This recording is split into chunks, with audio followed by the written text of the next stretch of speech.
여기서 오르기는 힘들다. 평균적으로는 오랫동안 제자리 걸음일 것이다. 그러나 차별화되어 가지고 일부 지역은 오르는 국면이다.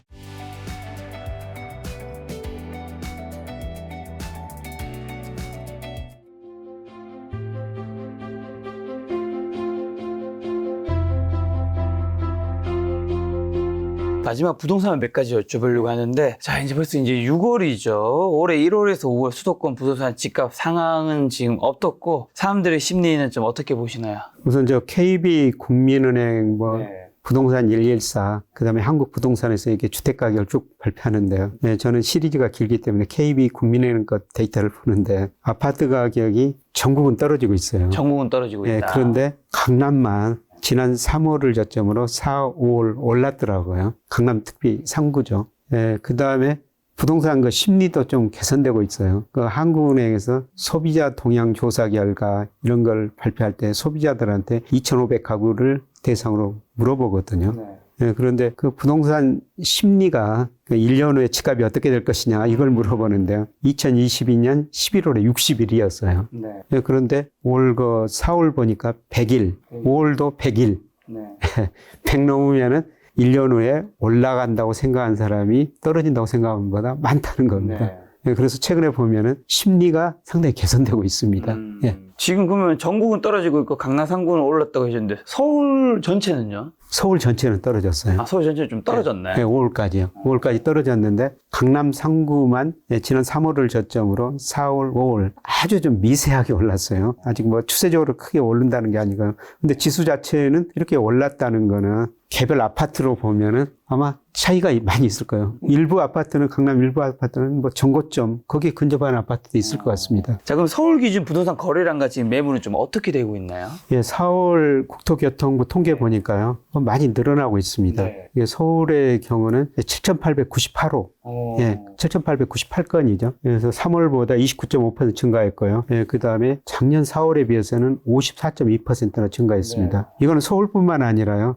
지난거 4월 전국만 보더라도 약 5만 8천 건 정도 돼가지고요. 뭐 작년 4월에 비해서 22%나 증가했습니다. 그럼 매물도 요즘 많이 늘어나고 있는 건가요? 매물도 늘어나고 있고, 그 다음에 사는 사람도 늘어나고 있기 때문에 이렇게 좀 거래가 계속 늘어나고 있는 것 같습니다. 제가 요즘에 이제 많은 전문가분들 인터뷰해보면 이제 하반기 좀 더 오른다고 하신 분들은 이제 거래량도 살아났고 집값도 지금 실거래가도 오른 것들도 있다. 근데 이거는 더 올라갈 거 얘기하신 분도 있고 어떤 분들은 지금 거래량이 살아난 건 맞지만 매물도 많이 증가했다. 팔고 싶은 심리가 더 큰 거다. 이제 2차 하락이 온다는 얘기도 있는데 그렇다면 이제 교수님께서는 하반기 부동산 집값 좀 어떻게 보고 계신가요? 저는 그 급락은 끝났다 그렇게 보는데요. 급락은 끝났다. 급락은 끝났다 보는데 아직 그 상승 추세로 전환됐다고는 보지 않습니다.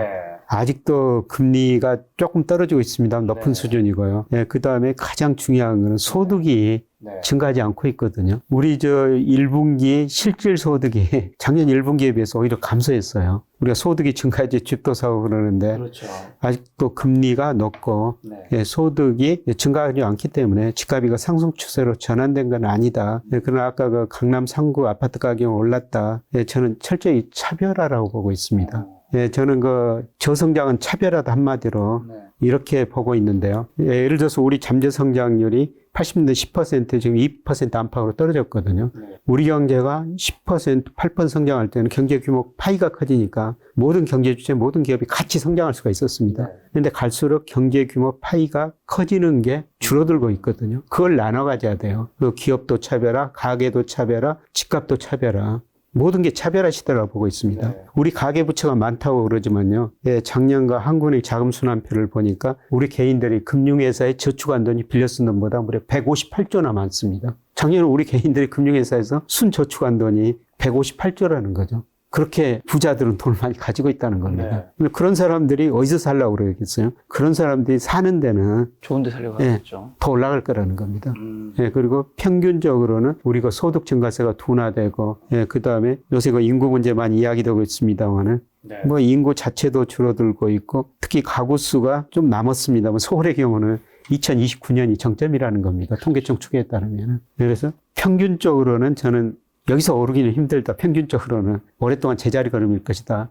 그러나 차별화되어 가지고 일부 지역은 오르는 국면이다. 예, 그렇게 지금 보고 있습니다. 앞으로도 한국이 저성장과 인구 감소와 세대 수도 이제 곧 감소할 거고 고령화 시대이지만 전국의 집값은 굉장히 안 좋을 수 있지만 이제 핵심지는 그래도 더 앞으로도 조금씩 계속 좋아지긴 할 것이다. 예, 그렇습니다. 예, 그렇게 우리 부의 차별화가 심화됐다는 겁니다.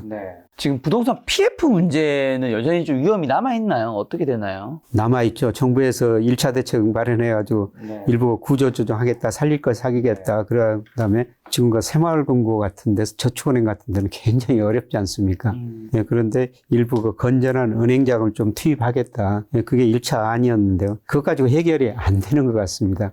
예, 그래서 지금 그 다시 해결책을 뭐 정책 당국하고 업계하고 모색을 하고 있는 것 같은데요. 예, PF 문제 뭐 조금 더 남아 있는 것 같습니다. 예, 그런데 이게 이제 가장 중요한 거는 이게 일부 저축은행 문제에서 끝날 것인가 아니면은 은행권까지 금융 시스템 위로 갈 것인가. 예, 제가 판단해 보기로는 일부가 저축은행 굉장히 좀 어려워지고요. 예, 거기서 구조조정하고 이게 은행까지는 뭐 저는 금융 시스템 이게 전반적으로 경제를 굉장히 어렵게 만드는 그런 국면은 아닌 것 같습니다. 그럼 정부 얘기죠. 정부는 하반기에 부동산 정책 어떻게 좀 펼쳐나갈까요, 이제는? 그래서 가장 중요한 게 이제 금리거든요. 금리. 예. 그렇죠. 한국은행이 아마 물가가 가장 중요한 목표이기 때문에 물가가 2% 확실히 들 때까지 금리 안 내리겠다 그러는데요. 예, 제가 전망해 보면은 8월부터 물가 상승이 2% 초반으로 접어듭니다. 한국은행도 하반기 소비자 물가 상승을 2.4%로 전망해 놨는데요. 예, 그런데 뭐 분기별로 전망 안 해놔서 모르겠습니다만은 아마 4분기는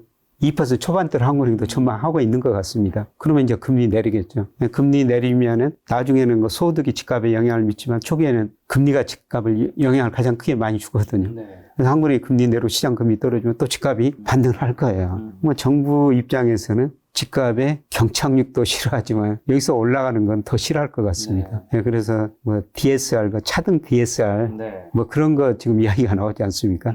그래서 한국은행은 아마 4분기 가면은 금리를 내리고 그러면 집값이 좀 반등할 텐데 정부는 아마 미시적인 대책으로 좀 규제를 할 것 같습니다. 혹시 아까 전에 이제 부동산 시장 급락은 끝났다고 코멘트 해주셨는데 하락이 더 다시 한번 올 수 있는 그런 위험 신호 같은 것도 있을까요? 그렇게 되려면은 계속 좀 물가가 올라가죠. 한국은행이 금리 못 내리든지 또 올려버리면 되고요. 예, 그 다음에 뭐 예생적 충격 같은 거죠. 네, 블랙스완 같은 것들. 예, 그런 것들 뭐 지금 뭐 러시아 우크라이나 전쟁, 뭐 중동 불안 사태 지금 다 잘 이겨내고 있는데요. 뭐 그런 사태가 또 어디서 발생할지 모르거든요. 예, 사실 아까 미국 GDP가 IMF가 세계에서 차지하는 비중이 갈수록 줄어들 것이다 이런 전망을 했습니다만은 세계에서 여러 문제가 터지는 거는 미국 힘이 절대적으로도 세계 1위죠. 근데 상대적으로는 계속 축소되고 있거든요. 그래서 미국 GDP가 2000년에 세계에서 32% 갔다가 24% 줄어들고요. 앞으로 계속 줄어들 거라는 거죠. 그 다음에 군사력도 상대적으로 축소되고 있죠.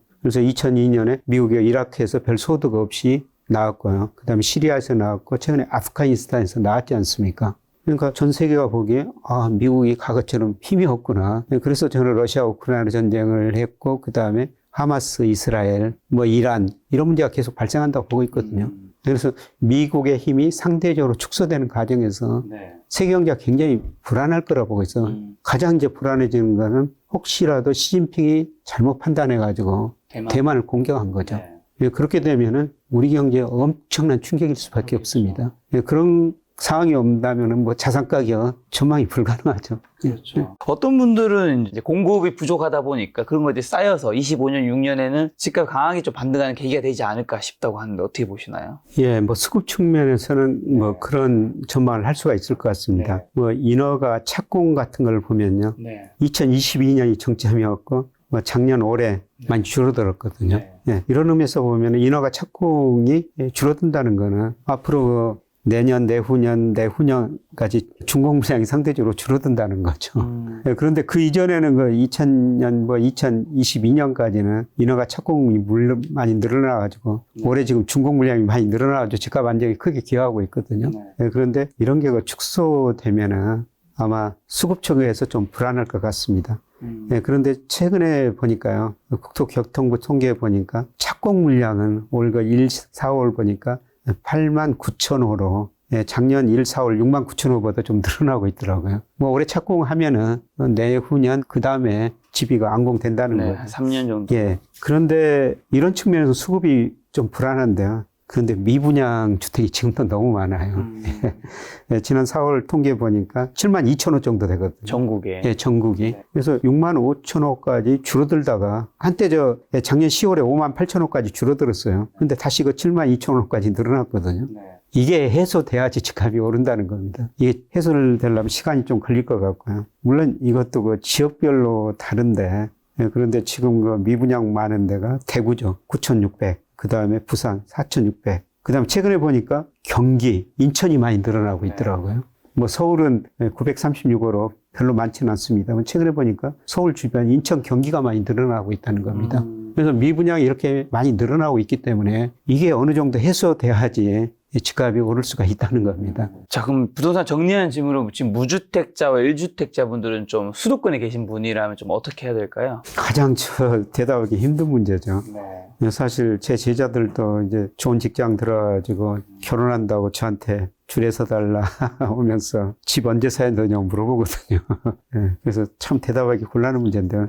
예, 저는 이런 이야기를 합니다. 그냥 집이라는 건 사는 것이다. 돈이 있으면은 지금이라도 사도 되는 게 집이다. 예, 그런데 집 살려면 엄청난 돈이 많이 들어가지 않느냐. 예, 그런데 차별화는 되겠지만 아까 일부 지역 차별화는 되지는 않지만은 그 외 지역은 오르기는 아직은 힘들다. 상승 사이클이 아니다. 예, 좀 더 기다려보자. 예, 그리고 지금 그 주택담보대출 금리가 많이 떨어지고 있거든요. 내년 가면 금리 더 떨어질 것이다. 더 싸게 돈을 빌려가지고 집을 살 수 있는 기회가 될 것이다. 집을 더 싸게 살 수 있는 기회가 될 것이다. 그래서 좀 더 저는 기다려보자. 그 제자들한테 그렇게 이야기하고 있습니다. 1주택자 분들은요?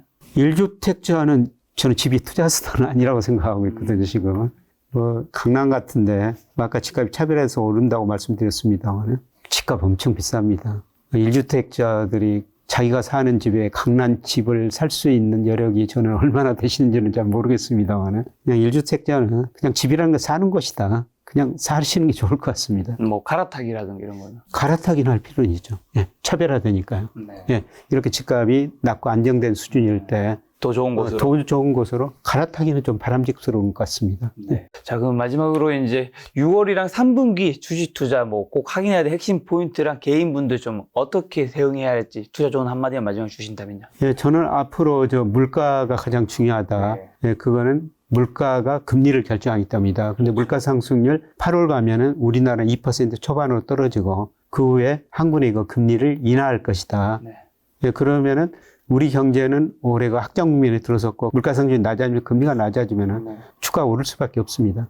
예, 그래서 저는 그 주식을 지금이 싸게 살 기회다. 예, 그래서 주식 비중을 서서히 늘리시는 게 좋을 것 같고요. 근데 늘과 포트폴리오는 구성해야 되죠. 예, 그리고 금리가 떨어지면 채권 가격 오르거든요.